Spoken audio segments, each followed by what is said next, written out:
Yes, people, what's happening? Back again with another footy talk. Savas in the building. What's happening, my guy? Yeah, I'm good, man. I'm good. Yeah, 3 defeats in a row. Living the dream. How are you? No, not too bad. Not too bad, man. It must be a weird one for you lot. To be fair, do you know what I mean? It must be a very weird one for Tottenham fans, man. Football's a funny game. That's one thing I'd say, man. Do you know what I mean? Because like I had even a United fan talking about, oh yeah, injuries and all this rubbish. Like it's just like, bro, everyone's got injuries. Like Yeah, yeah. everyone's got injuries. Like that's not one thing anyone can complain about, especially when you look at the fact that Manchester City didn't have any senior players on the bench against Liverpool. They didn't make a single substitution. Like teams are really struggling, and we're probably struggling the least. Yeah. I mean, look, it's been crazy, isn't it? I mean, look at. I'm a fan that tries not to make excuses. Look, I think I said it. I've said it at the beginning of the season. I think we've got a good 11 when fit, but you can't pin your whole season's hopes on 11 players staying fit in the modern day game, in sport in general. You have to cope with injuries, you have to cope with fatigue, you have to cope with suspensions, all of these things. I saw Mm. Newcastle at the weekend. Newcastle had, I think, 11 first team players out, a 17-year-old in central midfield, 3 goalkeepers on the bench, 4 teenagers on the bench. They played, 3 of those 4 teenagers came on, and they battered Chelsea 4-1. So you've got to make do. Look, I said to you ages ago. For me, I've always lived by that rule. Someone taught me years ago: 3 games in football changes everything. Mm-hmm. And the last 3 games for Spurs has been eye opening. We've seen some good, some bad, some ugly, but ultimately we've seen 3 straight defeats, and it doesn't surprise me, doesn't shock me. And we've got Man City next on on Sunday at the Etihad, so could quickly be 4. And for me, that's you've got to find a way to stop that rot, for lack of a better Mm. term. Got to stop the rot. No, 100%. So I don't know. It was a weird one because when you watch the game, Tottenham were actually unlucky, but Aston Villa Yeah, showed you just the value of having a striker like Ollie Watkins yeah, when he's yeah, on form. Do you know what I'm saying? It's like yeah. he's always a nuisance, man, and it's just about taking your chances. And you saw in that game, man, the chance from Kulusevski, man. If he puts that away early doors and you go 2-0 up, it's a different game. Mm. Yeah, I think this has been a problem with Spurs all season. We can't put teams away. It's crazy because what it's like. When you put posts out on your community feed before a game and say, everyone, we're playing this today, give us your score prediction. Mm-hmm. Whenever I do that, I get 4-1 today, 4-0 today, 5-0 today, 5-1. And I don't know where we're quite getting this confidence from. Mm. We've scored 5 goals against Burnley. And other than that, we haven't scored more than 2 goals in a single Premier League game. And in the last 3 games, it's true, man. Like in the last 3 games, we've got 1 goal each game, but we have chances. And it's that. Is it unlucky when it happens all the time? Is that unlucky, or It's a is lack that the of norm? quality. It's a Right, lack of lack of quality. quality. It's not unlucky. It's a lack of quality. But we knew that though, because when you look at Spurs' front line, it's only really Heung-min Son here that can guarantee you goals. He's the Mm, only player. Do you know what I mean? yeah, Richarlison doesn't guarantee it. Kulusevski doesn't. Johnson doesn't guarantee it. So until you address that, that's always going to be an issue. Creating chances isn't the issue for Spurs. It's taking them. yeah, yeah. Look, I think that one of the key things, I want to take this back to the last week of the window. We kind of knew Kane was going. The club have all but admitted that, Kane has said he knew he was going, and Postecoglou said that on day 1 of joining the club that Kane had already said he was basically going to leave. And I'm thinking, all right, you can't replace Harry Kane. We know that there's not Harry Kanes out there, and if there are, Spurs don't buy them. But I think you've got to try and replace some of the goals. And what we did was we went with Brennan Johnson. Now, this isn't a dig at Brennan Johnson. Brennan Johnson's a young man who's got his role in teams. But I just think that 47 million could have been spent so much better on somebody who will grab your goals. Somebody. Didn't have to be a worldie. Talking like a Santiago Jimenez. right? That level. And we didn't. And unfortunately, like you said, Kulu is not clinical at all. Brennan Johnson's not clinical. Charleston's not clinical. Brian Hill. The only goals that are going to come from our team are going to be from James Maddison and from Son. And that's why I look at it, and maybe I'm harsher than other Spurs fans, Rants. Maybe I am. I don't see that these defeats are unlucky. If it keeps happening, that's a pattern.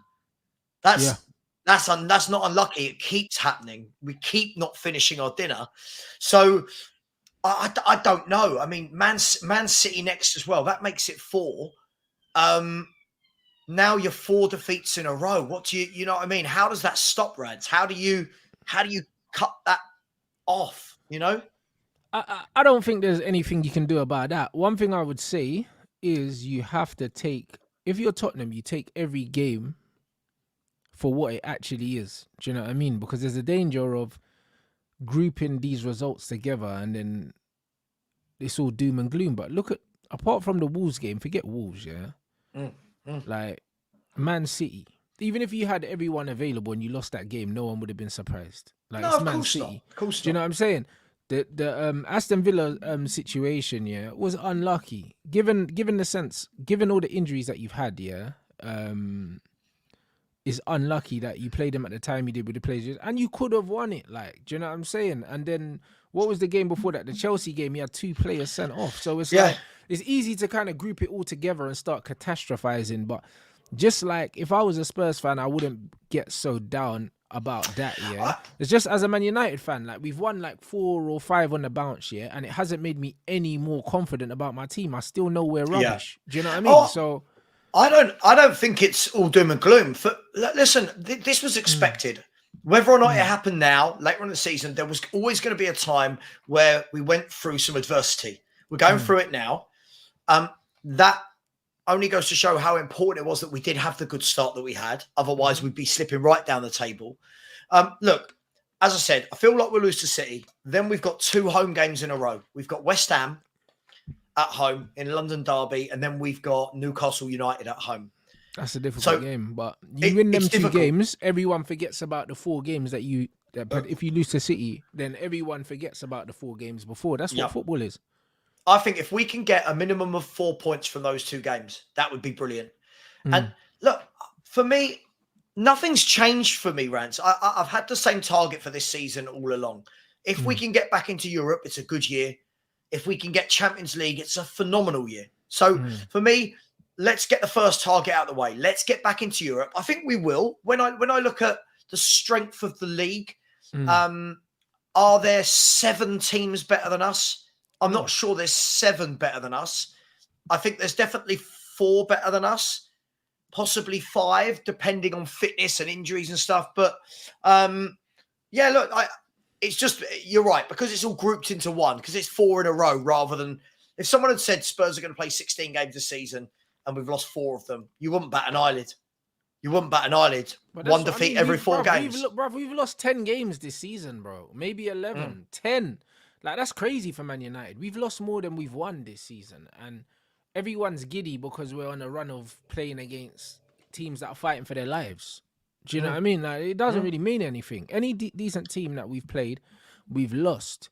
And we're bottom of our Champions League group. So this is what I mean, is you have to use perspective when you're looking at both teams' runs. Because Tottenham beat some very good teams. We haven't beaten any good teams yet. And people are saying, oh, yeah, but we're playing so bad and we're this close to Tottenham. But look who we've played. You know what I mean? That's what you need to look at. And look at our goal difference. It's 0. The 0 goal difference is showing us that we're struggling to score goals. And also we're struggling to keep goals out.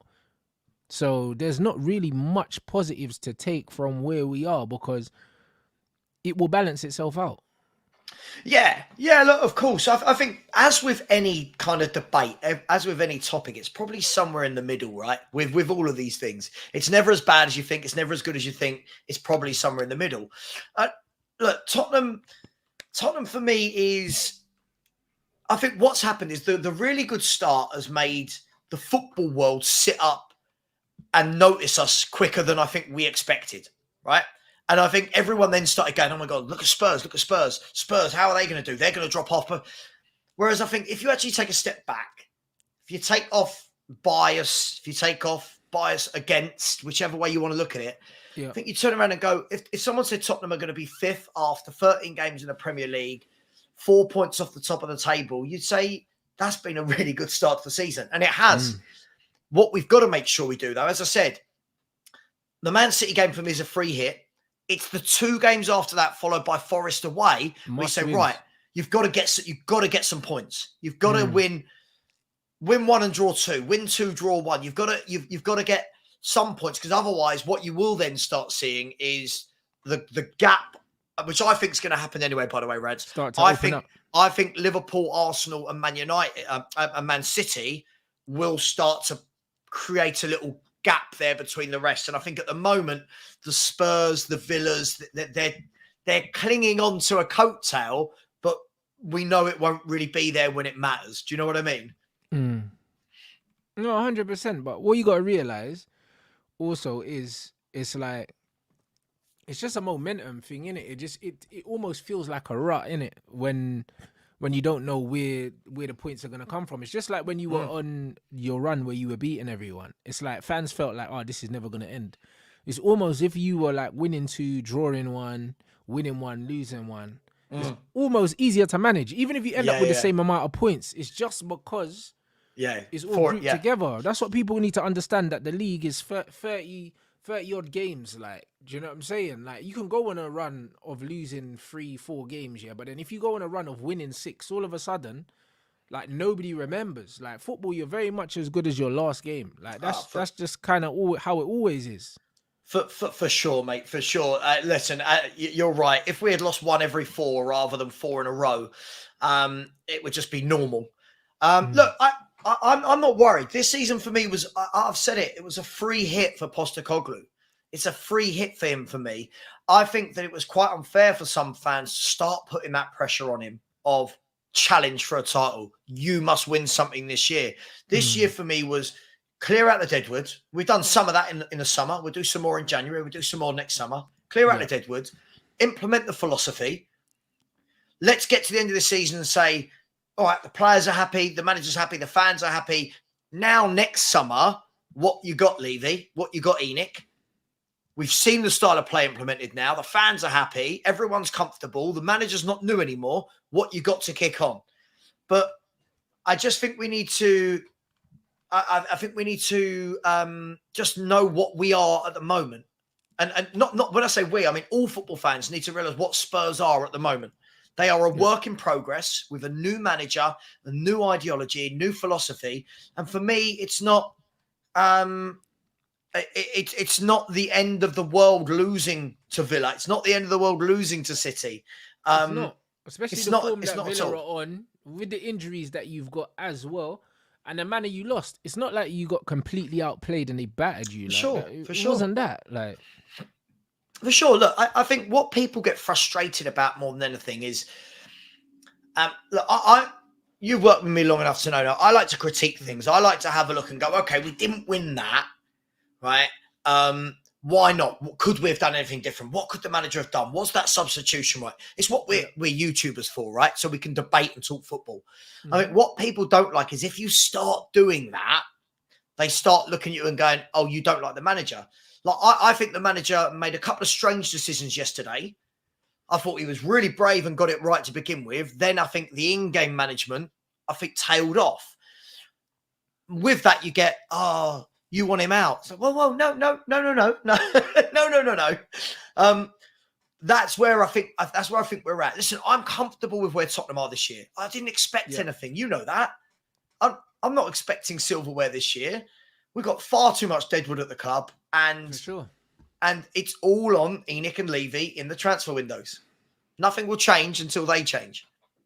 No, 100%. But the thing is, it's like you can't critique anything. Because like even when people are saying about you not playing a centre back and all this nonsense, it's like, listen, if you take your chances and you win the game, no one's talking about that. You know what I mean? In hindsight, it's so easy for football fans to sit down and talk about stuff after the fact. Do you know what I mean? And completely disregard all the other context. You know, the key thing is for me, we know how we play now. We know our style of play. So we know we're going to give up chances. And by give up chances, I mean, we give up a lot of chances per game. We know that's going to happen. If that's the case, then you've got to make sure you've brought forwards at the other end that limit how important that is. Yeah. Because when you look at the games we've won so far this season, we've not been free scoring. A lot of the games we've won have been because we've been good at the back when we had Van der Ven and Romero and Udogie fit. We haven't been killing teams off the other end. What you've seen in the last 3 games is we haven't got that back 4 anymore to help us. Yeah. So now it's very noticeable that we're conceding more goals. Sure. And now it's really highlighting that we don't have goals in our team. Like, we have some goals, but not enough to say, all right, go on, like Villa had 15 chances in our own ground, 15 chances, and some big ones as well. We've got to remember that. They had some very big chances. So, look, that's for Spurs. That's for the scouts. That's for the director of football. That's for the manager to sit down and go, okay, we've got to be more clinical. Let's go and find what we need in the market. That's their job, not mine. Not me as a football fan. It's their job. True. No, 100%. No, you're completely right. But like you said, you know the kind of football that Spurs play. You know what to expect. Do you know what I mean? So knowing that, it's just you lot just kind of have to ride the wave at the moment. Like you know what your manager's got to work with. Like you haven't brought in a lot of depth to help him. It was always a if Tottenham can keep the first 11 fit, and you've lost crucial players. Not only are they crucial to the style of football, but also like in terms of ability, they're actually some of your best players. Like when you look at suspensions and injuries, because I think Basuma wasn't available the last game. You lost Maddison and you lost Van der Ven. Like, that's crazy. Like these are important players. It's not just losing players; it's losing crucial players as well. And you don't have the depth. So obviously there needs to be some sort of allowances made for those things. Yeah, of course. Look, as I said at the beginning of the show, I never want to be one of these fans who who talks too much about excuses. Look, I think you all know if clubs lose their better players, you're going to suffer. And the fact that Spurs are losing better players that we specifically brought in the summer because our squad wasn't very good, it's taken us back to where we were. So it was always going to hit us hard. But hey, every team is the same. You all have the same amount of time in the summer to address problems, to build a squad, to cope with injuries. Spurs aren't there yet. I think the fact that we're playing Emerson Royale and Ben Davis as a centre-half pairing tells you all you need to know about our squad depth. Yeah. So, look, some of the football's been very good. I think could we have got more points from yesterday's game? Yeah, absolutely. Did we know? But I don't think there's any shame in losing to Villa. I think Villa are a very, very good team. And also everyone wants to knock them, but they're a good team. It's also the manner that you lost as well. I think they're up there with like the top scorers in the Premier League. Yeah, in terms of goals scored, I think they're near the top, if not at the top. And it's like it's the manner you lost. It's not like you got absolutely smashed. If you did, then cool, that's a different story. But when you look at the manner of the loss, like you can't be too dejected about that. Like it's like when you're talking about your squad, United are the opposite. We started the team yesterday. We started the game, with only the goalkeeper being the manager's signings. Everyone else was at the club before he arrived. So when you talk about the players that you brought in that have been instrumental for your team to kick on, all of these players are not in the team. And we scored 3 goals. We scored 3 goals in the league, I think, for the first time this season without any of his players. So that tells you just how bad he's actually been in the transfer market. Yeah. Look, I think it's hitting everyone as well. I looked at Brentford the other day. Brentford have got like 9 first-team players out. Newcastle 10. Chelsea have had loads all season. Man City, as you said, look at their squad decimated at the weekend as well. So for me, look, injuries are of course an excuse, but I do feel it all depends on how long has a manager been there, how long have they had to build the squad to get it to the way they want. At the moment, I feel for Postecoglou because he's been left with Davis and Royale as the centre backs. Mm-hmm. The only question I would ask is, could he have played one of the youngsters at centre half? Could he have given one of them a chance to elevate rather than putting Emerson Royale, who's useless at his own position, putting him into centre half? But look, we don't know what goes on behind the scenes. We don't know what happens in training. But it was a decent performance. Do you know what it is? I've said this to everyone, Rants. Problem with Spurs' style of play, it's very nice to watch. After 60 minutes, all the players look shattered. Yeah, it's very demanding. Very demanding. And if anyone watches that game back, what you'll see in the first half, whenever Villa's free in the middle, was it Kamara, McGinn, and Luis? Whenever they got the ball, we had 3 or 4 players swarming around them. They didn't have any time to do anything. Mm-hmm. Second half, after about 10 minutes, when that dropped off, that intensity, because they were tired, you started seeing McGinn, Tielemans, who had come on by that point. They started getting their foot on the ball and looking up for the runners in Digne, Leon Bailey, who came on and had a good game, Watkins. And the moment then that happened, I think Villa worked out, hang on, we know how to beat the press here from Spurs. So it's great to watch. I don't think any neutral football fan could say they watched our first half an hour and didn't love what they saw. But is it sustainable is the question I'm going to ask. Is it sustainable? The lack of depth comes in, because even when you watch Liverpool,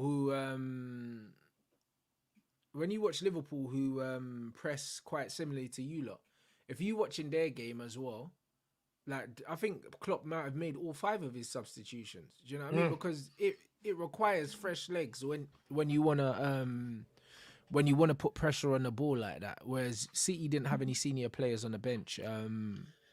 They didn't have any senior players on the bench, and he didn't make a single substitution. Yeah, I mean, look, I tell you the thing is, I've streamed a lot lately with LB. He used to be on City Extra and that. And LB's always said, if you actually look at Man City, they don't have this deep 25, 30-man squad that I think a lot of people think they have. They've got about 16 players. Yeah. They have that 16 to 17 players that rotate. And obviously you've got the 2 mainstays, right? Let's be brutally honest. When fit, Haaland plays every game, Rodri plays every game, Ederson plays every game, and De Bruyne when fit. If you look at all the rest rotate, like you never know what the back four is going to be. You never know who's going to play on the wings.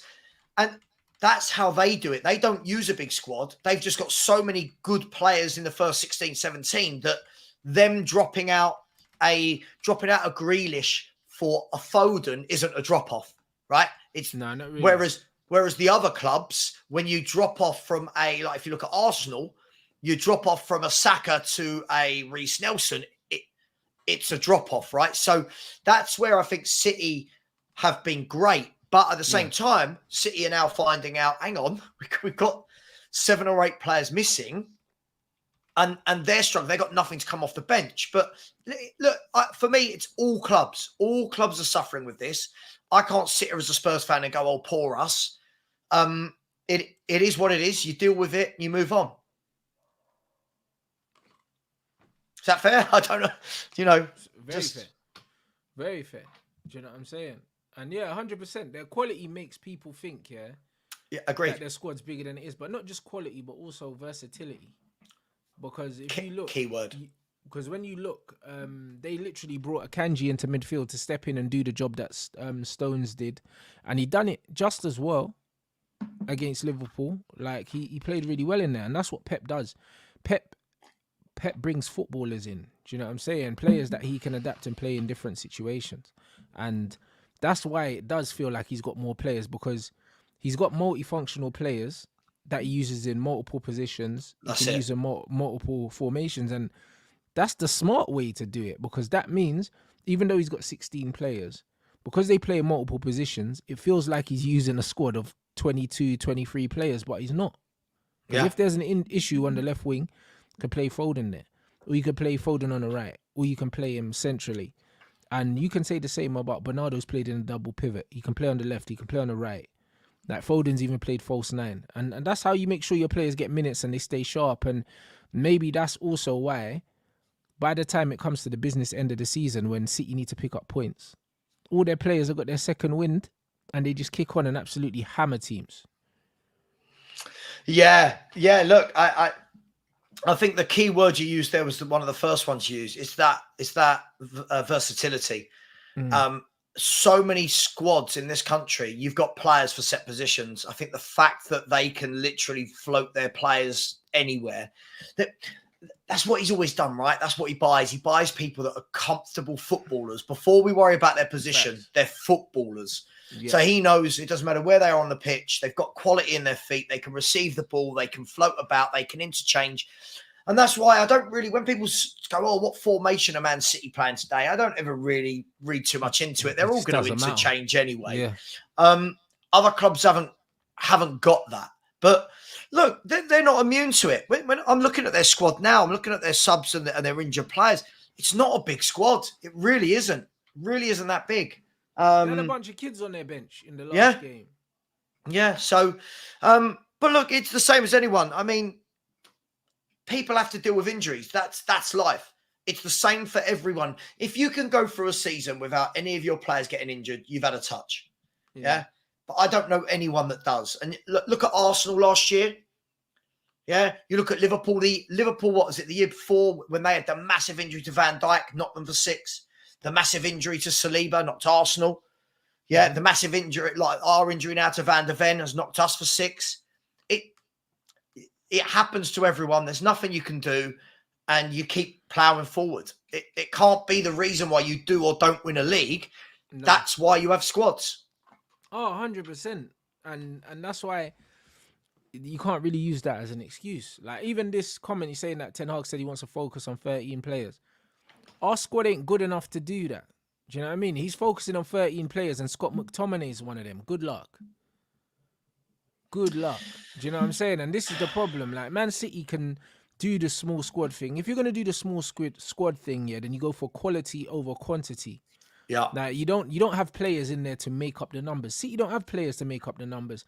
Now, even when you look at Rico Lewis, they might say, oh, yeah, he's an academy player. But, bro, he's good enough to play for all of the top 6 teams. He's good enough. So it's not like he's just a body. What can Rico Lewis do? Already, at that young age, he can play in multiple positions. Yeah. I've seen him play right back, left back, centre mid. Centre mid, yeah. Where else do you get that? Who else is bringing through kids to go, oh, yeah, this kid's a utility player already? Like, it's mad. But no, you're spot on. If you're going to go with the smaller squad, you've got to have the quality. You've got to have the quality. But I'm not against the small squads, but you have to have the quality. You have to have the players willing to interchange. And also, not only do you buy technical players, you buy intelligent players as well. Yeah, absolutely. But as I said, every club deals with it. I'm sure this weekend someone else will get injured and someone will go, oh, well, that's our season done, or we won't win this now because of that. But look, in the summer, everyone has the chance. Everyone has the chance to look, like someone came in yesterday. Last night, I had so many Arsenal fans in my chat, as you can imagine, because Spurs lost. And it was, we've been coping with injuries all year. And it was like, well, not loads at the same time. I mean, you've had Timber out. Yeah. Forget that, because he's someone they just signed, and he wasn't someone that they needed. So it wasn't a thing that is derailed them. Ben White had a good season last season at right back. They said that he was the best right back in the league, apparently.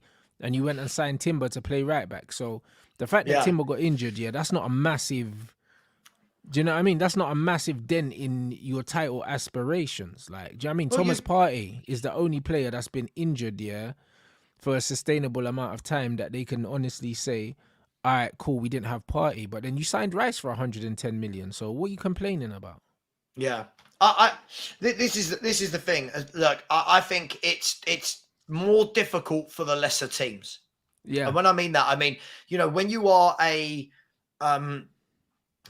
Everton, when you are a Wolves, like if Wolves losing Pedro Neto, that's a big thing for them. Massive. They don't have loads and loads of depth. For Arsenal, for Liverpool, for City, this shouldn't be an excuse, because these clubs have got big squads that can go out and buy. Look, Like if I use Liverpool and Arsenal as an example, Liverpool this window went out, they sold what 5 central midfielders and bought in 4 central midfielders, if I'm not wrong. Somebody might tell me I'm wrong, but pretty sure they did.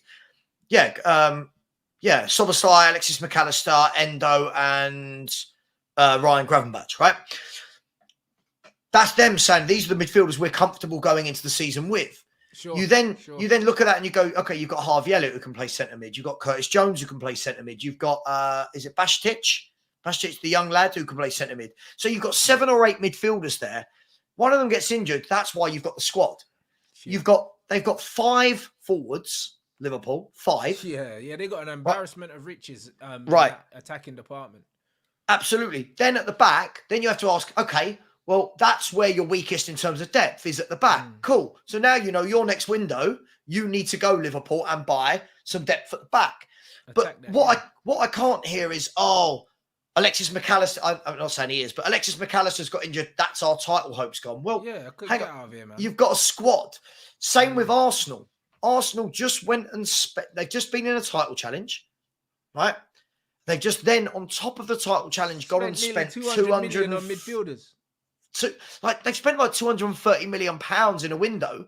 Yeah. So you sit there and go, okay, cool. Well, now that's got to be your thing. It can't be Partey and Timber have been out, so it's really difficult for us. Yeah. Or Saka has to play every game because we've got no one else. Well, that's why you season. That's why you build a squad. And you didn't, and you got rid of Pepe, and you could have kept him. Do you know what I mean? So I'm not trying to hear that. Do you know what I mean? Like I said, Arsenal, man. Shut up and win the title, innit? That's it. Because nothing else is good enough. Because you were top 93% of the season last season. You've gone out and spent over 200 million. So the only thing that's acceptable now is you winning the Premier League. I don't want to see no little FA Cup win. You've done it already. Don't care. Win the league. Apparently City are weaker, so go win the league then. That's it. That's all I'm here for. Like, because it's all of this, all the time. Win the league. Yeah, I think the thing is, I love the way this has pivoted to Arsenal. The thing is with the Arsenal fans, what I love about them, and this is the banter of football, is what we love, right? All the Arsenal fans that come into my chat, all of a sudden they're like, we're top of the league, we're winning a league. And it's like, whoa, slow down. Have you not learned anything from last year? Yeah. Right? At least get into 2024, right? At least get into 2024. And then get to about 5 games out and see where you are. But they're doing this thing again where they're setting themselves up for, if it comes off, they're going to be unbearable. But fair play to them because they've won it. Like, I'm not a salty fan. If Arsenal go and win this league, fair play. You were the best team over 38 games. Well done. You won it. But what they're setting themselves up for, if they don't win it, Rants, is they're doing this thing again where we're great. This player's the best. Saliba's the best centre-back. Saka's the best winger. This Declan Rice, the best midfielder. Odegaard's the best this. Blah, blah, blah. The Declan Rice win it then. Stuff is making me physically ill, bro. It's so bad. It's so bad. Like, honestly, I don't... Rants in his sick bowl at night. Nah, I don't think there's a more unbearable situation right now in the Premier League than Arsenal and Declan Rice, because literally someone's like, 4 man of the matches and that Declan Rice and that. Bruv, what? You man are applauding a midfielder winning tackles. That's how down bad you man are. Like, it's crazy. You're applauding a midfielder for winning tackles. Is that not his job? Like, what are you talking about? Like, I can't believe it. Like, it's getting mad. It's euphoria. It's like these men haven't... To be fair, they ain't seen proper midfielders in ages, innit? Like, and that's just what it is. They haven't seen proper midfielders in ages, bro. And like, these men are getting super excited because he's doing goal line clearances and doing slide tackles. But it's like, so what, man? Do you know what? I like Declan Rice, and that's what I like Declan Rice. You know me, I'm not one of these people who goes so carried away about footballers. I think Declan Rice is a very good midfielder that gets into most teams in the world because you know what you're going to get from him. He's very consistent and he does a great job, right? But that's where it ends for me. Not this, oh my God, he's the best midfielder in the Premier League. I'm seeing people saying he's better than Rodri. You know, I'm seeing, it's like all these crazy things. This is what I'm saying, bro. Like, it's mad. We've got an 18-year-old kid, that is better on the ball than Declan Rice. Like, honestly, this is what it is, bro. Before I was saying, yeah, England need a first phase midfielder to pick up the ball. And number 6, he plays for Manchester United and he's 18 years old. That's who it is, bro. Like, he's the real flipping deal, yeah. Kobe Mino, the real deal. These guys are going crazy over a midfielder they spent 110 million on because he makes slide tackles. It's like, so what, bruv? Like, honestly, like, I don't care. Like I said, bro, like, we watched enough footballers, yeah, growing up. Like, every team had a Declan Rice, bro. Like, just picked up the ball. He don't do nothing amazing to me. He's a good player, but just a good solid midfielder that just wins the ball and passes it like 5 yards to the side. There's nothing wrong with that. Do you know what I mean? Rants, but it doesn't move me. Do you know what? I think when you and I talk like on these shows, we'll talk a lot about players from the past and stuff like that. But you are bang on. When I was growing up, most midfielders did what Declan Rice does now. Like, yeah, that was the norm. That was the standard. It was the standard. I'm not knocking him, right? I like Declan Rice. I mean, I'm not going overboard about him. I think Declan Rice is a solid midfielder. I think it's a great signing for Arsenal because you'll have him in your centre mid for, I don't know, 6, 7, 8 years. I think he's a great player for what he does. He's just a solid player. That's it. But when it's the hype that by the way, sorry, let me just clarify. This isn't Arsenal fans. This is all fans do this with some of their own players. We take a player who's a very good player, and what we do is we elevate him from there to he's amazing. And it's like, whoa. Declan Rice for me is excellent as part of a free. But for me, what Arsenal have not addressed is Xhaka last season, if I'm not wrong, wasn't he involved in something like 16 goal contributions from midfield? Yeah, they haven't replaced him. Right. I don't think they've replaced that. Now, that's not Declan Rice's fault.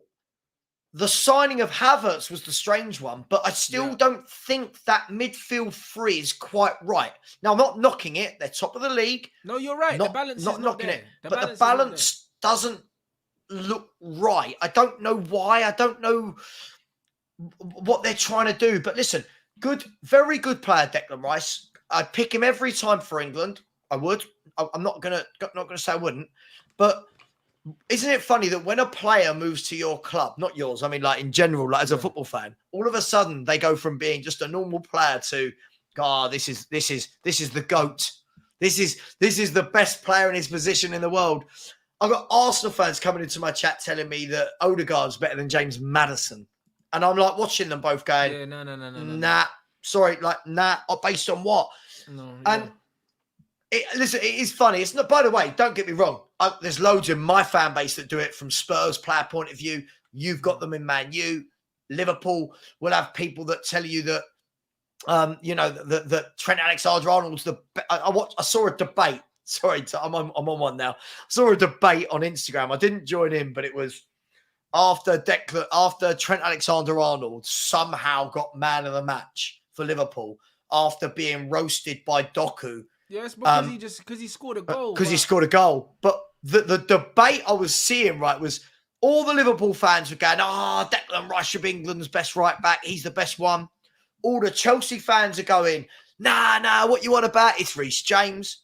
All the Man City fans are going, nah. It's Kyle Walker. Newcastle fans are chucking in Kieran Trippier. It's like, aren't any of you objective? Like, is it literally just, this is the best player because they play for my club? Like, it's madness. That's what most of these conversations are about, and that's why I don't really partake in them. Do you know what I mean? Because I find it's nonsensical, bro. Like you'll literally smash your head against the wall, yeah, if you had to actually listen to these things. Like none of them actually make any sense, and that's what it is. Like, gone are the days where you just appreciated a footballer for what they do and what they are. Like, Trent Alexander is a right back, and his greatest attribute, has nothing to do with defending, and that should tell you everything you need to know. So he can only play a right back in certain systems. England don't play a system that facilitates his kind of player. So that's the reason why they've trialed him in midfield and stuff, because Gareth Southgate feels like he has to play him. Yeah. But he doesn't. If you play him in midfield for England, you miss out people that are far better in midfield than him, because even though he's a midfielder, like he's not really someone that's gonna win tackles and like move the ball and stuff like that. Like he's not really a midfielder. Like he was when he was younger, but he's not a midfielder. In the modern game, he is a right back in the right system. But if you don't play the right system, you just don't play him. I agree. I couldn't believe it on Saturday, right? I did a watch along for it, and I'm sitting there watching Doku literally take him to the cleaners every time he took him on. And then when I see Gary Neville say, man of the match, Trent Alexander-Arnold, and then I've got people coming into my comments from obviously watch along or whatever, saying, oh, you don't understand what Trent's in the team for. He scored a goal. I understand. I'm like, whoa, yeah. Hang on. You can't be roasted the way Doku roasted him all afternoon. Every time Doku decided to go down the outside, cool, but Doku didn't take him on anywhere near as much as I thought he might have. No, you know I mean? I agree, but the thing is with Trent, madness. It's like it's the same with Zinchenko. Arsenal fans do it with Zinchenko, bro. Do you know what I mean? They do it as well. They say, oh yeah, like Roman left back and he's popping up in the 8 and he's so dangerous. It's like, bro, he's a shit left back. Do you know what I mean? That he's a midfielder that's shit at left back, can't defend. He pops up into the midfield and creates an overload, and you guys get excited at a midfielder, just passing the ball 5 yards. Like this is just what it is. Like Zinchenko is not a good left back. He's not. Do you know what I mean? And even as a footballer, he's bang average. Do you know what I'm saying? But they've hyped him up into being some amazing player. He's not good. Like I don't understand. Like, I just don't get it, innit? Like, I really don't get it. And this is the problem. Like, the same with Trent. Trent has got a very specific skill set that looks good in this Liverpool team. But if you take him out of this Liverpool team, he's struggling to play anywhere.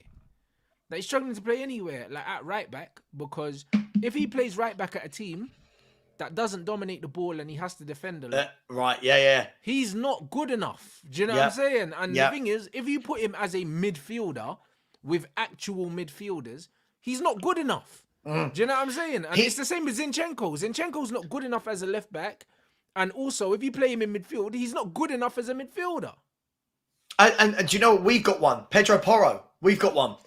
Pedro Porro is exactly the same as Trent Alexander-Arnold. Going forward, joining him with play, that inverted into midfield thing, whipping balls in, he's brilliant. He can't defend for toffee, Rants. He can't defend for toffee. Like, I just feel like I was so angry with Gary Neville for giving that. I was so angry. I can't tell you how. I thought Nathan Ake had a brilliant game at left back. Like, at some point, they need to let Salah out of his pocket. Right? I thought that Rodri and Akanji, who went into that midfielder, I thought were excellent.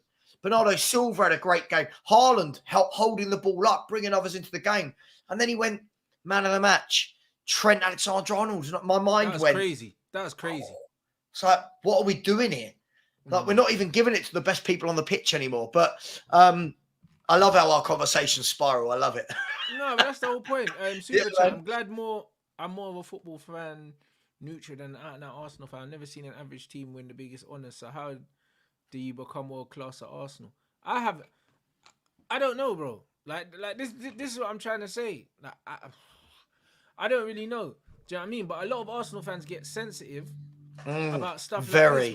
But it's just like, bro, what you got to realize is, like, the way to shut people up is to win things. And you don't do it.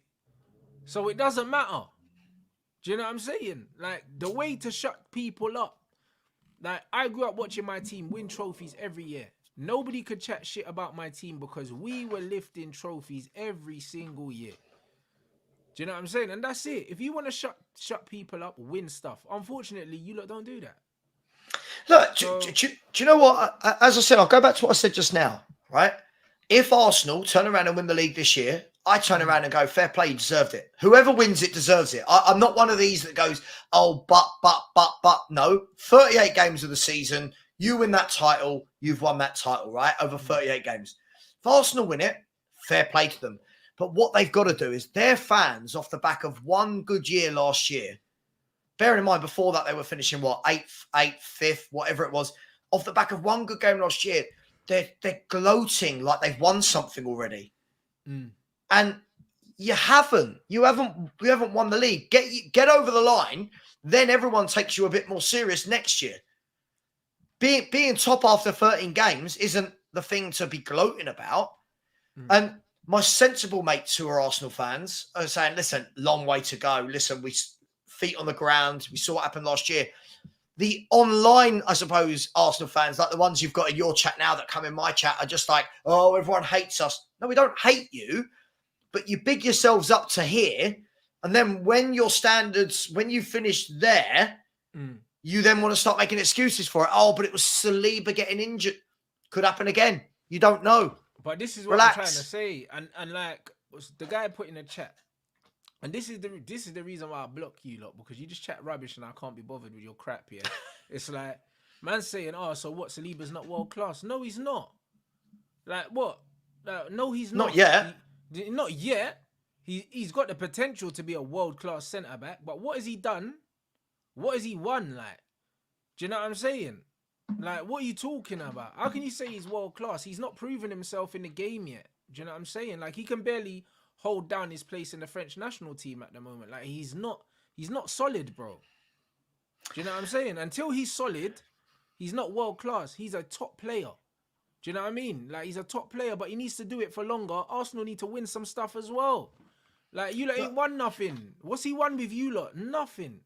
Look, how many times we had this chat, though, that everyone wants everyone to be world class.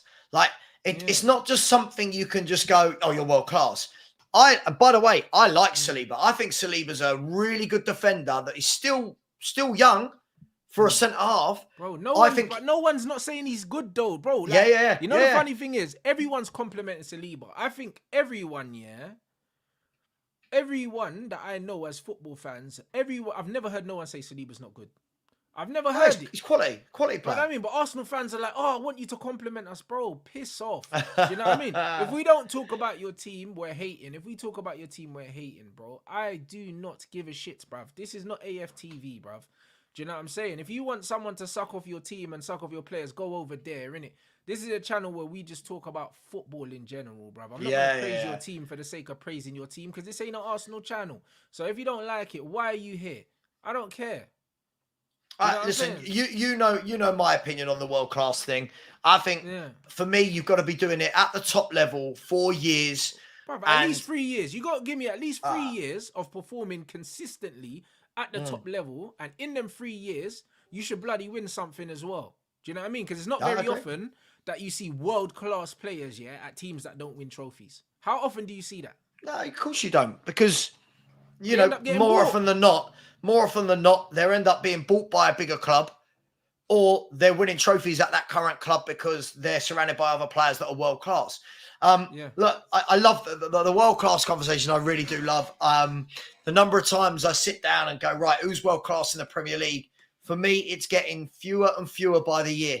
There's hardly anything in there. And fewer by the year now are world class. And again, it goes back to our earlier conversation about the bias.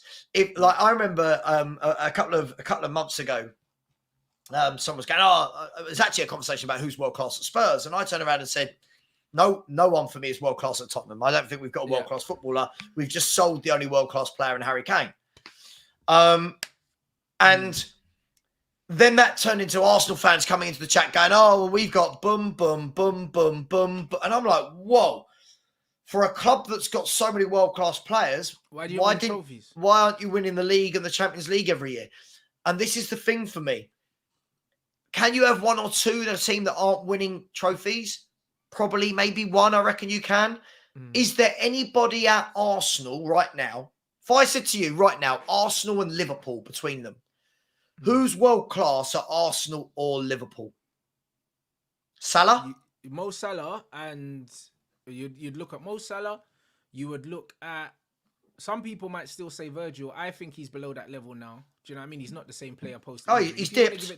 If you want to give it to Virgil, you can give it to Virgil. If you want to give it to Alisson, you can give it to Alisson. Outside of them three, obviously Thiago's had too many injuries and he's not what he was, bro. You're looking at three players and they all play for Liverpool.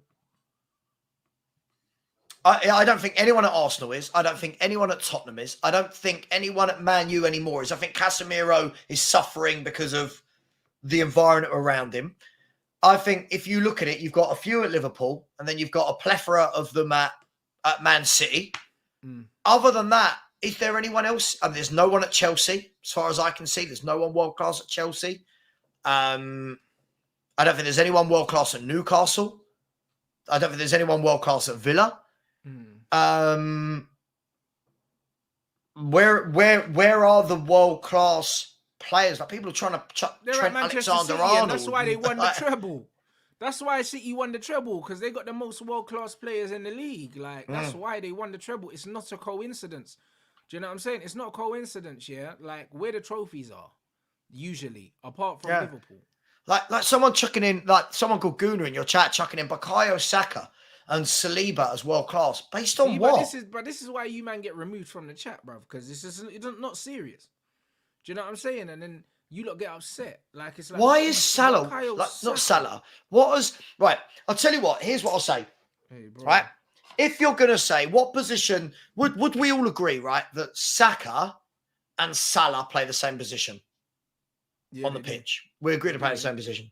Yeah. How can anyone look at Saka, look at Salah, and call them both world class? Look at Mo Salah, what he's done for years and years and years and years, whilst winning everything, right?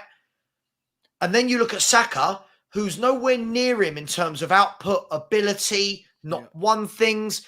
Yeah. How are we? Say they're in the same bracket. And put them in the same bracket. This is the thing for me. Like, and again, I'll say it. I like Saka. I like him. He's a good player. But world class on what? There's too many games I watch where he's not involved. World class for me, you are terrorizing your team every week, every season, every week, week in, week out. What's he done? What has Bukayo Saka possibly done to be called world class? First season in the Champions League, but he's world class. Yeah, it's just madness for me. But if I say that, you're a salty Spurs fan. No, I'm not. I've literally just said none of my players are world class. Yeah, but this is the problem, though, bro. It's the tribal thing. That's one thing that needs to go in football, man. This tribal delusion. Do you know what I'm saying? It's just like, cool. Like, in life, life kind of tends to show you roughly, like, what's going on. Like, if all your players are world class, why can't you win trophies? It's like, do you know what I mean? It doesn't make sense. If you've got the best right winger in the world, you know what I mean? You've got the best centre back, you got the best this. Last season, Ramsdale was the third best goalkeeper in the league, and now we can't get a game. Like, it's just like, bro, I'm tired of listening to this crap. Do you know what I'm saying? And then when you just state the truth, all of a sudden you're hating. It's like, it's not even hate, bro. Do you know what I mean? It's not hate. Just embarrassing yourselves, and this It's is why. good. Yeah, why can't you be a good player? Nice. This is why you feel like the world's against you, because everyone are just queuing up to see you guys fail, blood, so we can laugh at you. Do you know what I'm saying? Listen. I agree. I think, and there's people in the chat saying, but Son's world class. Son's not world class. Too many games where I don't notice him to be called world class. Not good enough when he's not in goal scoring opportunities for me to call him world class. I think this is probably in the last 30, 40 years, the weakest I've seen it for the number of world class players across the globe. Yeah. The game's very much turned into systems, bro. Like, this is what it is now. Literally now, it's one of them things where if you're a footballer now, you're almost thinking, where do I fit in? Where do I fit in right now, bro? Do you know what I mean? That's what it is. Like, there's no specialists in the game no more. You just got to make sure you're good, you're technically secure, and you're a good athlete, and you're just open to being put wherever managers want to put you. Like, that's what it is. It's an athlete's game no more, man. There's no specialist. There's no nothing. Like even if you're a forward now, if you're a striker now, like a number 9, like, what are you really training for? Because you're not training to score goals. Because 9s don't score goals really anymore. Like, do you know what I mean? It's just one of them. It's just, I don't know. The game's evolving, and I don't think it's evolving for the better. Like, I don't. I agree. I think everything about football, the way that it's being managed, the rules that they're introducing, the technology, everything is making it more and more streamlined into into a robotic function rather than a passionate game. Listen, as we said, how many times have we said, like, if you went back 20 years ago and just looked at the caliber of footballers all over the world, like all over the world, there were players at such a good level everywhere. Now we're having arguments about, is Bukayo Saka world class? That's where we've got to. Back in the day, in the Premier League, Bukayo Saka's just another normal winger. Do you know what I mean? I'm not knocking argue him. that you don't even get into the Arsenal side.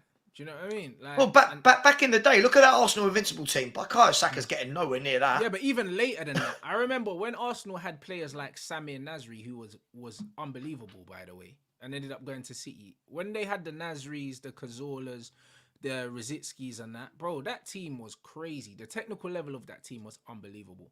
Do you know what I'm saying? Like, he's not getting in them teams there. Like, he's not. Like, he's not of the technical level to get into them Wenger teams. Like, he's not. I'll be real, and it's just one of them things where, like, forget other teams. It's like, and that goes across the board. Look at Man United. I say the same thing. When I look at players like Rashford doesn't get into any of Man United's trophy-winning teams. He doesn't get into any of them. No, absolutely. I mean, when you think of the names of people in that position that have played for Arsenal over the years, you look at the likes of Rosicky that's played there, Nasri, Perez, Lundberg, Hleb even, Arshavin. Is Saka, what's he got that none of these had then that makes everyone call? Because those players weren't even being called world class. No, they weren't. They were just very good footballers because the level above them. Samir Nasri's world class, right? World class. We just understood they were good footballers. Yeah, I don't like people are saying to me, check his market value. I've just seen Mudryk go for over 100 million. I'm not going to take someone's market value by them being world class. Yeah, you don't do that. That's crazy. That's absolutely madness. Is Havertz world class because he's 65 million?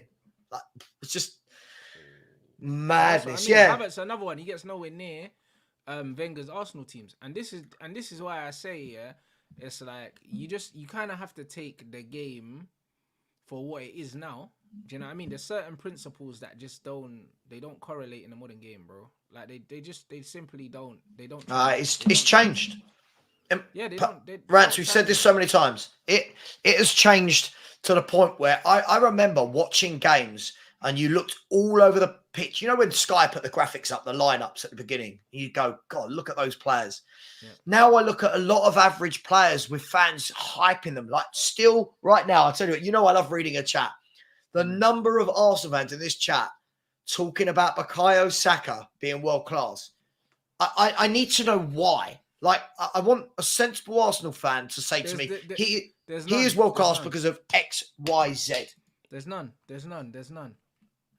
Do you know what I mean? I agree. Good player. That's it. It's PR. It's PR and it's social media.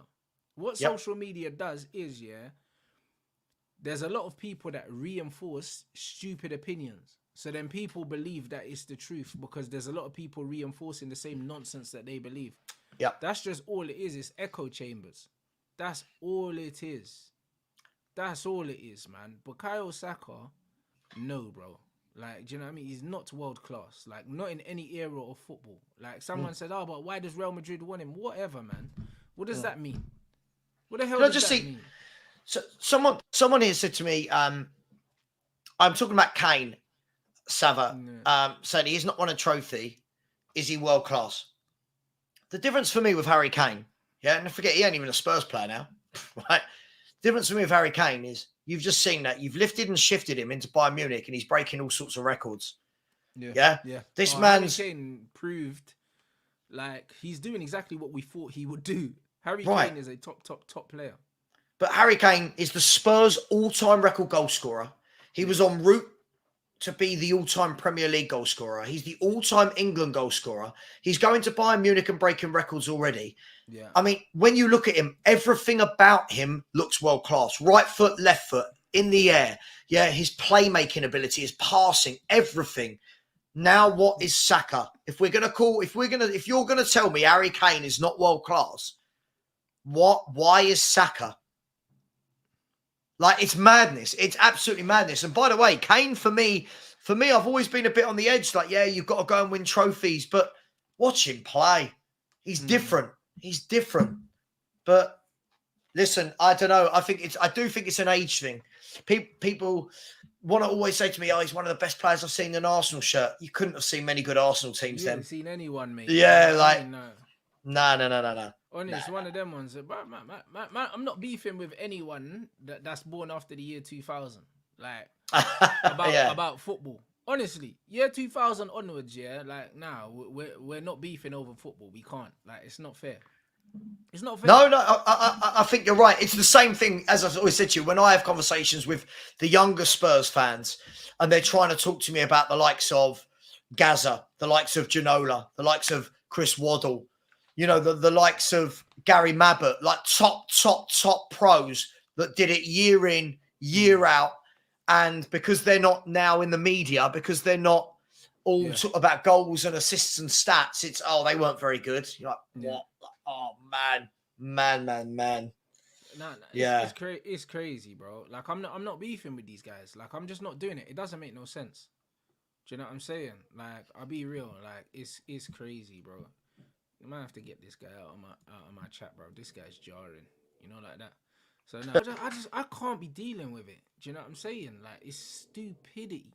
Do you know what I mean? You can be a good footballer without being world class. Oh, for sure.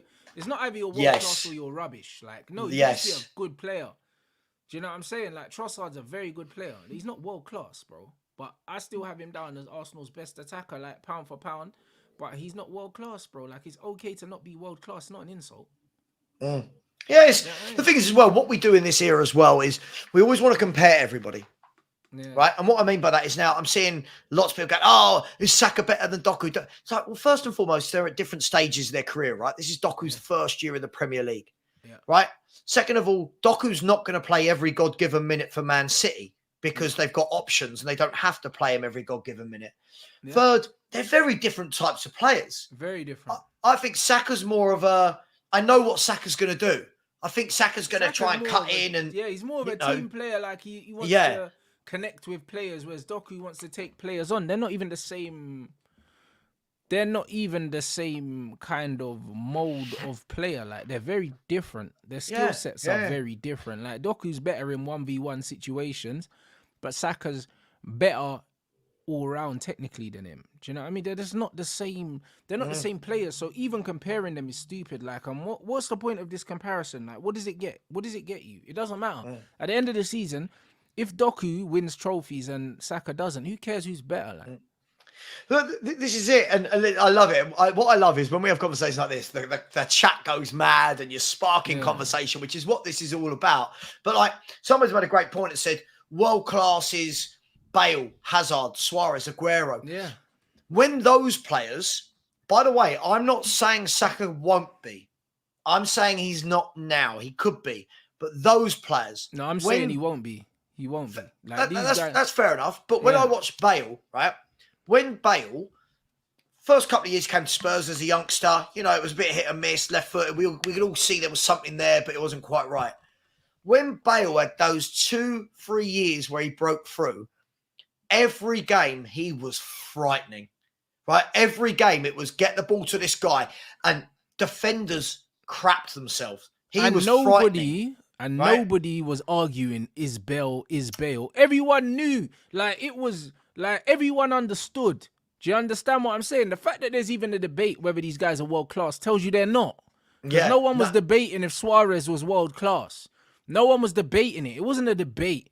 The fact that it's even an argument tells you they're not there. Because when you see a true top player, no questions need to be asked. What this guy, I can't get what this guy just said. This is it. There's too many players where you go, if I said to you right now, is Vinicius Junior world class? Yes. No, I don't need to think about it. Right. I don't need to think about it. You don't need to think about it. I'm guessing if most people are honest in the chat, they'll tell you he's world class. Why? Because he's world class.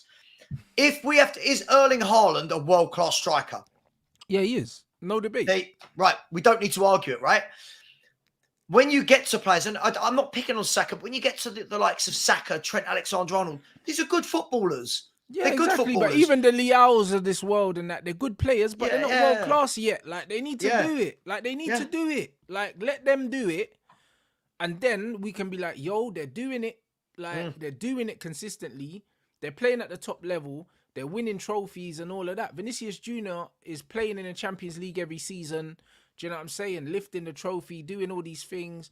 Like, top level player. It's not debatable. When we're sitting here and debating all of these players that are good players, like, no, genuine world class players, bro, there's no arguments.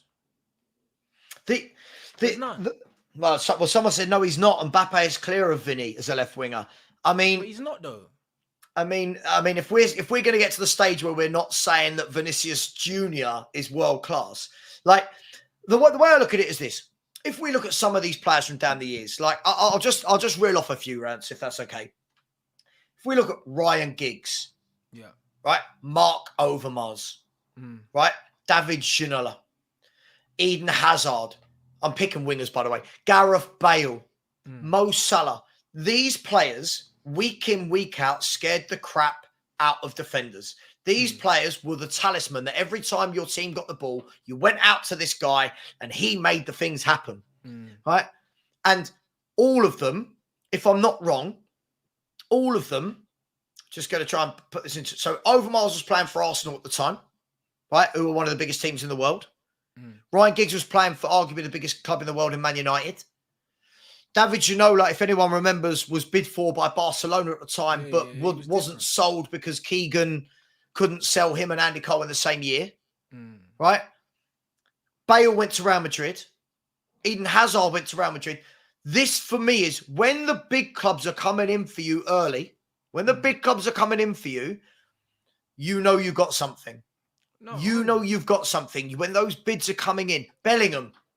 Yeah, but even when Real Madrid are coming down and going, there's 100 and... But even with Mark Overmars, yeah, with Ryan Giggs and that, when they were playing at the time, yeah, I wasn't like, oh yeah, these guys are world class, like, because we had players like Ian Robben and Frank Ribery and stuff like that were just, you know what I'm saying? So the bar was so high. It's like you can have a Giggs, but it's like, yeah, he's not Ian Robben though. Like, cool, I understand that.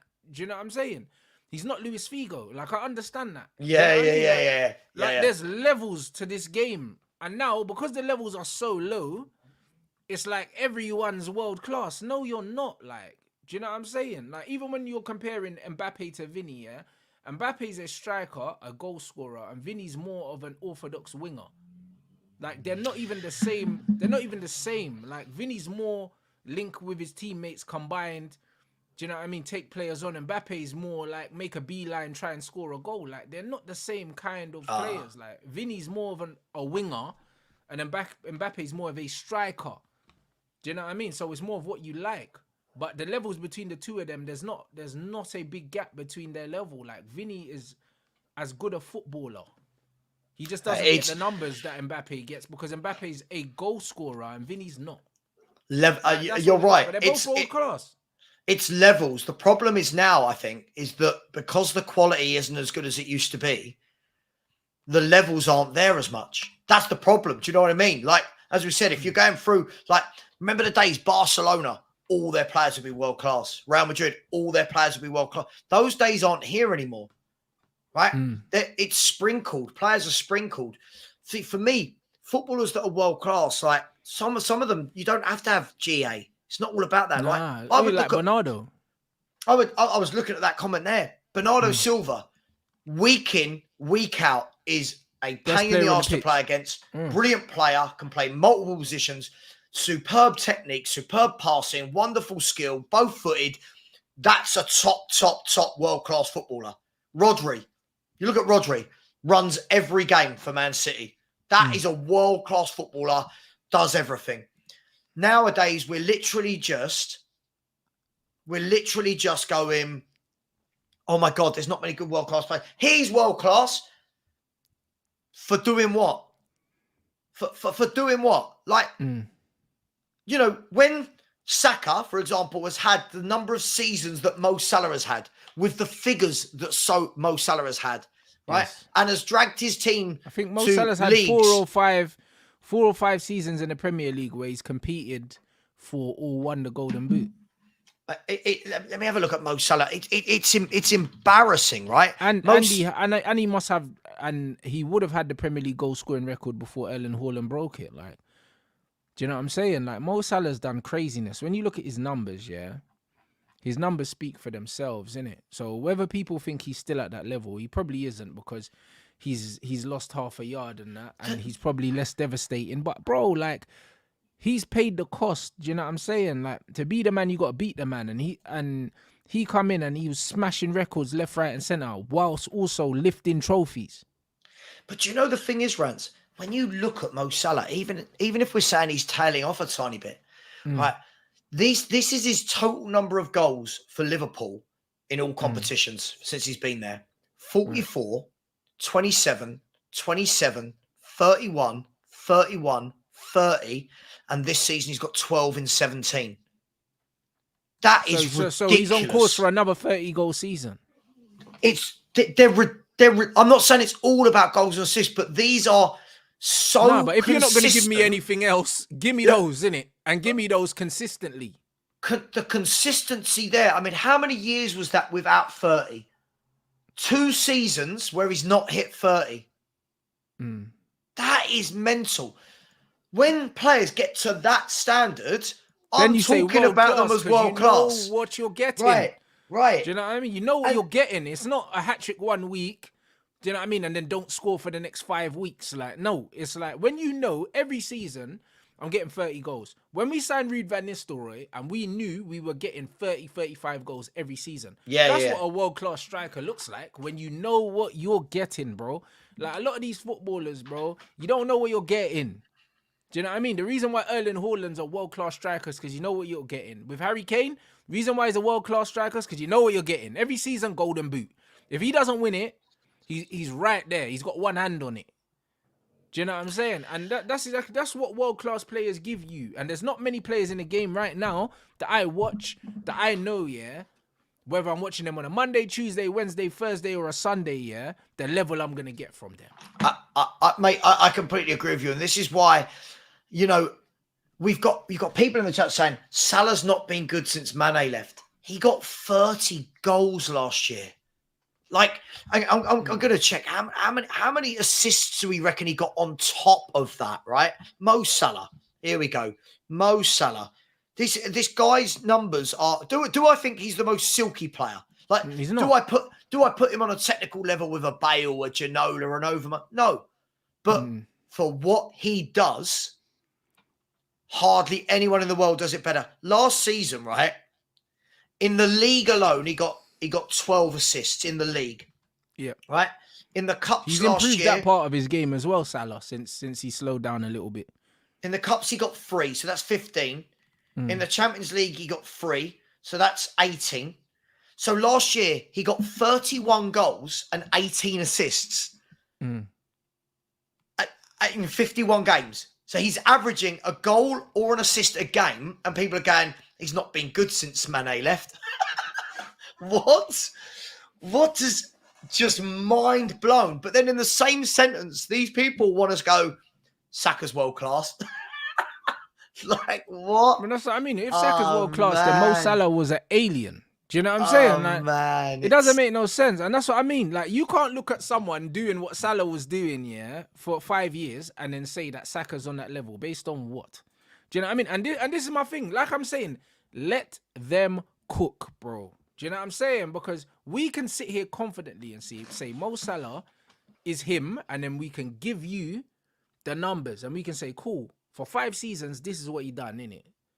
That's the body of work. Saka doesn't have a body of work. How can you be a world-class player with no body of work? Harry Kane has a body of work. England all-time top scorer. Spurs all-time top scorer. Like, golden boots there, like, falling out the cupboard in his house. He's got a body of work. Do you know what I mean? If you don't have a body of work, don't tell me about no world-class. Saliba, quality player, no body of work. Can't start for his country. Do you know? No trophies. Like, where's the body of work? In 5 full seasons, so I think Bukayo Saka's played 1, 2, 3, 4. In 5 seasons, his best return is 15 goals. Now, that's okay. I'm not saying it's terrible, Yeah. but they're not numbers that make me go, oh, you are world class. They're numbers that make me go, yeah, this kid's good. This kid's good. This kid could improve. But do you know what? Do you know who's the only person that's going to decide whether or not Bukayo Saka becomes world class? It's Bukayo Saka. Bukayo Saka. But I don't think so. I don't think I don't think he will. I don't think he's got any control over that. You know them ones. I don't think he's got any control over that. To be honest, it's one of them ones where I feel like to become a world class player, yeah, I feel like there needs to be something. There has to be something just God given. Like, do you know what I mean? Like, it's just crazy. I just don't see. By the way, that's all comps. By the way, yeah. So 15 is his best in all comps. Not special, bruv. Like, so he's just not a special footballer to me. Like, I just think he's a very good player in Arsenal system. Like that's it. Like, there's no shame in it. Like, people talk about mentality and that. Yeah. When I look at ability and I look at someone like a Riyad Mahrez, yeah, and I look at a Bukayo Saka, it's like, bro, he'll never get anywhere near that level because he's just not that good. Like, respectfully, like, he just doesn't have the ability. And when you don't have the ability of top players, yeah, it's like you have to have something freakish to kind of take you to the next level, or you need to play in like an unbelievable team. You need to put him in Real Madrid because at Arsenal he'll never be a top player because the team ain't that good. Sorry, guys. You're not Real Madrid. Like, do you know what I mean? Like, it just is what it is. Like, you're not Real Madrid. So... But you know, the thing is, nowhere in this conversation has anyone said he's not a good player. That's the difference. Bukayo Saka is a good player.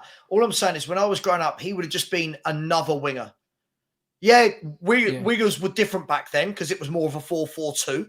But back then, he would have just been a decent player.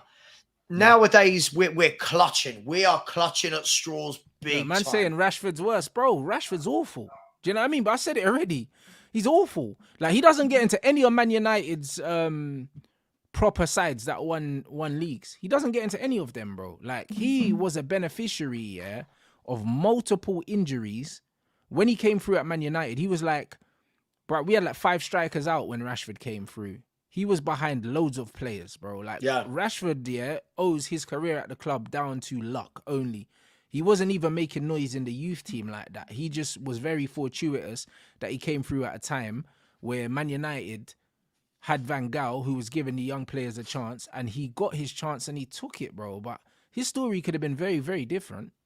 Do you know what I'm saying? So saying that Rashford's worse, that doesn't mean anything. Saka's a better footballer than Rashford, but I believe Anthony Gordon's a better footballer than him as well. Like, do you know what I mean? I don't rate him very highly as a footballer. The problem is we're in this era now as well, where when football fans want to debate, they can't stick to the player at hand. So the fact that we're talking about Saka, I'm talking about, I don't care who he plays for. I'm talking about Bukayo Saka, the footballer.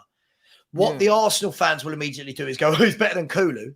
So what? That's what I mean. It's got nothing to do with the conversation. Like, oh, so-and-so's better than Rashford. All right, we haven't mentioned Rashford once. No one's put Rashford in this conversation. But this is how they deflect. Yeah. Like, I've seen it when Spurs fans, not me, when Spurs fans go, Romero's brilliant, not Saliba. Okay, that wasn't the conversation. Like, there's no, I don't get it. I don't get what goes through people's heads. Like, I could do that with anyone. Like, if I could pick any player. Go, Saka's not world class. Oh, he's better than Brennan Johnson. It's crazy. Right? Do you know what I'm saying? Cool. But it's like no one. But this is the problem, though. This is the problem, innit? Like, because the whole world class thing is subjective, yeah.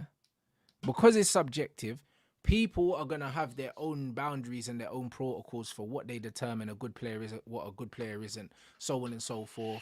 Do you know what I mean? And that's why I said, I'd rather all stats were removed, innit? All stats were removed. I agree. Because it's like when I was watching Van Nistelrooy, I never had to keep checking how many goals he scored. But it just felt like he scored every week.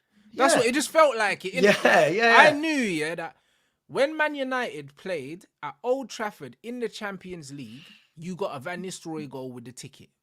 Mm-hmm. Every game. It doesn't matter. Whether we won or lost, Van Nistelrooy scored, innit? Like, it was a given. Under the floodlights at Old Trafford, Van Nistelrooy. Every time. Do you know what I mean? So I never knew if he was on 15 goals, if he was on 8 goals in 10 games. I didn't know that. It just felt like he scored every week.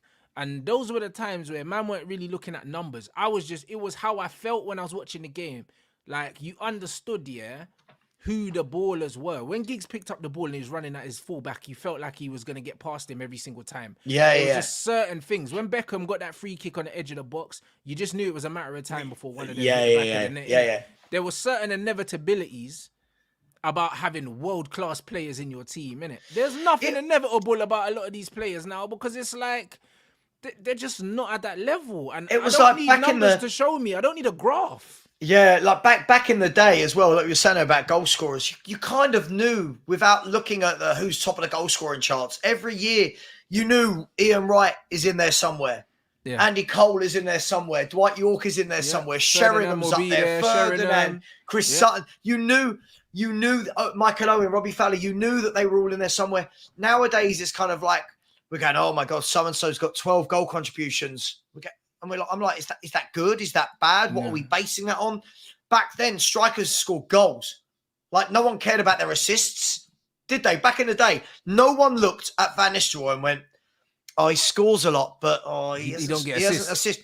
No one cared. No one was. Ferguson didn't go and sign Van Nistelrooy from PSV because he assists people. He went and signed him because he puts the ball in the net. Yeah. And it's the very same thing that people have a go at Haaland about now. Oh, he doesn't assist a lot. Yeah, but it's because the game's different now. Because there's less creative players in the game. Agreed. Erling Haaland's lack of all-around game, stands out more, innit? I agree. Because there isn't. If De Bruyne's not playing, then he ain't got a Paul Scholes there looking for him, or a Beckham looking for him, or whatever, like, or Giggs looking for him. Because Giggs used to cross. The reason why Giggs didn't used to score that many is because he was a left footer playing on the outside, and his job was to put the ball in the box. Yep. Now players are cutting in and shooting. So because of that, Erling Haaland's going to get way less chances, than he would have in a team where even if he was playing for Newcastle and he had Solano and Robert just sticking in a mixer like what Shearer had. So because the game's evolved, it's almost like the game's evolved past players like Erling Haaland, but he's still doing it. Yeah. I find it all very funny, but listen, I do need to jump in a couple of minutes. Yeah, but that's I love calm. I love our football chats. I feel like they're proper old school football chats rather than the new era. Everybody's a goat. Everybody's the best. The GA. Man, it stinks, man. It absolutely stinks, innit? But that's what I mean. But that's why I prefer to have football conversations, innit? Because it's one of them things where it's like, bruv, we want to sit here and talk about stats, bruv, and talk about newspapers and that. But I ain't got no time for all that. You know what I'm saying? Like, that's what it's about, just good old fashioned football chat. And this is what it is, guys, bro. I mean, we just keep it respectful. Everyone shares their opinions. Do you know what I mean? Because everyone's got an opinion, like. It just is what it is, and we just keep it respectful. Do you know what I mean? We agree on some stuff, we disagree on some stuff. Do you know what I mean? And it just is what it is. Like, what you got coming up for the rest of the week? You lot make sure you check out Savage channel in the title as well. Make sure you click and follow there, man. Do you know what I mean? He's very close to hitting another milestone as well. So make sure you follow if you haven't already. Yeah, thanks for that, man. Yeah, listen, I'm like 60 away from hitting 12K. So if 60 people would be so kind, it really would mean a lot. It's been a long time coming. It's been a tough international week for growing numbers. But yeah, listen, I've got a few things coming up. I've got my 10 in 10s. Obviously, you've helped me out with that. Got my 10 in 10s. It's not just me as well. Perchy runs the channel with me now as well. So Perchy and I have got, we've got Rivals React tomorrow. At 6 o'clock Thursday night, we got Spurs Unleashed, and then luckily for me, I'm going to Cape Verde on Saturday morning and leaving the channel to Perchy for a week or so. If anyone would subscribe, we really would be grateful, and we're trying to get to that 12K and take that kind of weight off our shoulders. So thank quality. Yeah, you lot make sure you sub. You sub to that. Tomorrow, I think it's PSG Newcastle. Yes, I think it is, isn't it? There's all Champions League games. Yeah, it's PSG Newcastle tomorrow, so I'll be doing that. So I'll be back at 3:30 with Lewis, and then I think I got a show with a Red Talk with Flawless at like 5:30 or something, and then we got the Newcastle game. So we got 3 shows tomorrow, guys. Do you know what I mean? Nice. So it's a busy one. I remember the last Newcastle PSG game was good because Newcastle absolutely slapped them. So it's going to be interesting to see The how this one reverse. goes. I think this one's in France, isn't it? So Yeah. PSG will Yeah. be the favourites, but it'll be a good game. Yeah, it should be a good game. And listen, one other thing, we've got a Football Heritage TV advent calendar coming out as well for every day of the 24 days of Christmas. Perchy and I have picked one player for each number. So the 2 number 1s that have played for Spurs, 2 number 2s, and we debate it. So there's some good content going on. Perchy's gone with all the newer school people. I've gone with my Chris Waddles and my Gazzers and the Janolas. So but yeah, that would be great. And thanks for having me on. Really enjoy this. Really enjoy it. I love that. Do you know what I mean? So big up, guys. Smash the like on the way out and back again.